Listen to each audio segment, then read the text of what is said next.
అందులో ఒకటి ఒక కాన్ఫిడెన్స్ బిల్డింగ్ చేసింది మన వైపు నుంచి మనం ఉందాం అలా దృష్టిలో ఉందని చెప్పడం కోసం. అండ్ ఆల్రెడీ ఎమ్మెల్యే గారు తిరిగేసి కొంచెం ఎక్కడెక్కడైతే అవేర్నెస్ చేయాలని చేసి ఆల్ వస్తుంది. ఇక్కడ ఆల్మోస్ట్ 5 షెల్టర్స్ పెట్టున్నాం, సైక్లోన్ షెల్టర్స్ 2000 అక్కడ ఉండొచ్చు.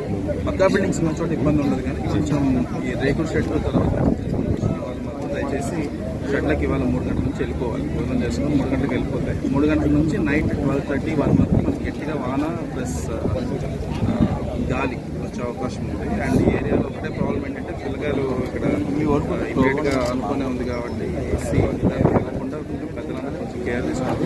Otherwise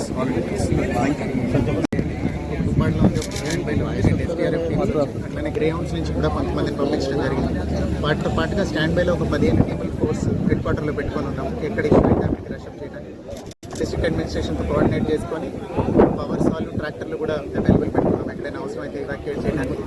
from district administration and police side ప్రజలకు మేము రిక్వెస్ట్ చేసేది ఏంటంటే వర్షం టైంలో అవసరమైతే తప్ప తప్పనిసరి అయితే తప్ప అట్లానే రిలీఫ్ క్యాంపులకి ఎవరినైతే తరలిస్తున్నారో వాళ్ళు అక్కడే ఉండవలసిందిగా కోరుకుంటున్నాం.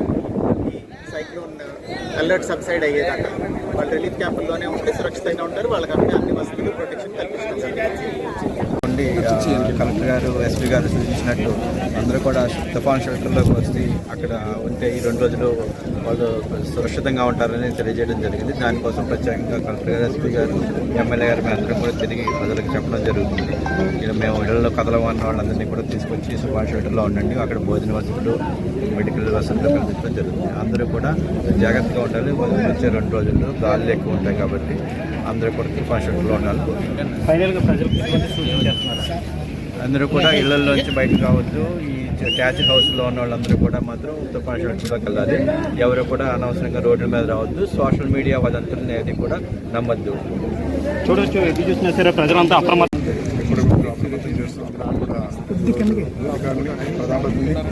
అందరూ కూడా ఇన్వాల్వ్ అయ్యి చేసి ఈరోజు అవేర్నెస్ క్యాంపులు కూడా పెట్టడం జరిగింది. పునరావాస కేంద్రాలు పెట్టడం జరిగింది. అక్కడ కొన్ని తరలించడం జరిగింది. అక్కడ కావాల్సిన ఏర్పాటు చేయడం జరిగింది. మెడికల్ కానీ అన్ని రకాల ఈరోజు ప్రజలు కూడా మళ్ళీ ఒకసారి అప్రమత్తం చేయాలని ఆలోచించి ఈరోజు కలెక్టర్ గారు, ఎంపీ గారు, ఎస్పీ గారు అందరూ కూడా రావడం జరిగింది. ఈరోజు ఈ ప్రభుత్వం ముఖ్యమంత్రి గారికి ఇలాంటి విపత్తులు ఎదుర్కోవడం పెద్ద అనుభవం ఉంది. ఎన్నో చూశారు ఆయన. ముందు జాగ్రత్త చర్యలతో ఆదేశాలు కూడా ఆయన ఎప్పటికప్పుడు ఇస్తున్నారు. దాన్ని పాటించుకుని ముందుకు వెళ్తున్నాం. ఎటువంటి ఇబ్బంది వచ్చినప్పుడు కూడా జాగ్రత్తలు తీసుకున్నాం, ఎదుర్కొంటామని నమ్మకం నాకు. అలాగే మనతో పాటు